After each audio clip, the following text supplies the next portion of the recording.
So Kanye West wants to personally thank you guys for buying the same shoe over and over and over again. Let's take a closer look at the Inertia V2.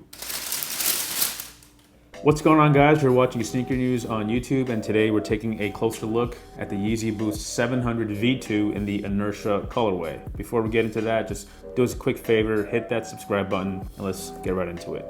So as you guys know, this is the 700 V2 model, which first debuted in December of 2018 in the static colorway. And since then, we've seen a short series of other colorways that were honestly quite similar to one another. There was a Vanta, which was the all black version. There was the Tephra and the Geo. Those are very, very similar. This upcoming September 7th release is much brighter, has a little bit of character with the neon colors, but it is not an original colorway. Again, like we said, it's from the Yeezy Boost 700, which first dropped in March. So let's just do a quick overview. You know, nothing too new in terms of the overall construction. Because they're just smaller panels, you can kind of see the contrast between the gray. Something about the Inertia just kind of gives off this light bluish sort of grayish hue. And you can definitely see that at the toe box when compared to the mesh as well as the forefoot overlay. Mesh is more of a cool gray, I guess you could say. The toe box definitely kind of gives off this bluish greenish light tint. Move back towards the midfoot and the heel. Again, you see the same overlays, the reflective silver, which has been a consistent detail through most of the V2s. And there really isn't too much different from the previous V2 models. Again, Kanye West is just basically putting out colorway after colorway of his Yeezys. Now, if you guys know, the 700s, V2s, and the V1s have the same exact midsole shape. So we're just gonna bring in the 700 V1 just to show you a comparison. Now you can easily tell that the shoes are pretty much similar in terms of color and composition, but the only real change is that the outsoles the material is a little different. On the V2, it's more of a opaque, gummier sort of sole versus the V1, it's just a solid, almost a sail white tone.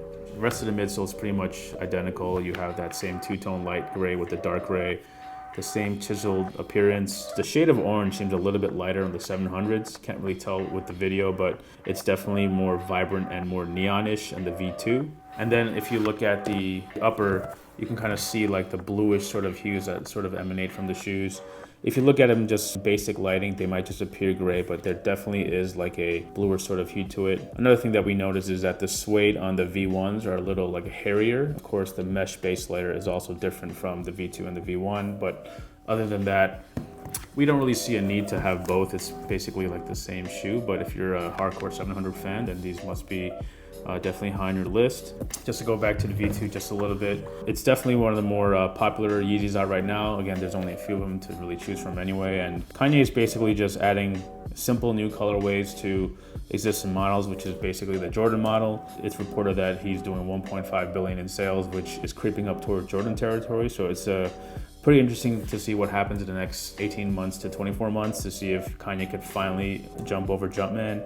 The challenge is really on Jordan, to be honest, because Yeezys just continue to grow, whereas Jordan brand has sort of plateaued, and if anything, they're kind of falling off a little bit. But the prices of shoes have just gone up so much that if you do have 300 bucks, which not many people do, you know, these are kind of priced a bit higher. So it's, do you want to buy a pair of dead stock V2s, or do you want to take your money to like a consignment shop and try to find something else? You know, that's always the internal struggle when a new release happens. In hand, the quality of these are really, really good. If you've worn 700s, you know that these are very comfortable to wear because it has the Boost sole, and these do fit pretty true to size. So we'll definitely say stick true to your size. But yeah, you know, that's basically it. You know, the Inertia V2 isn't too much different from the V1, and you guys are very well familiar with this model. So check the description below if you need a store list. Answer this question in the comments: is the V2 Inertia better than the V1 version? Make sure you subscribe, and we'll catch you in the next video.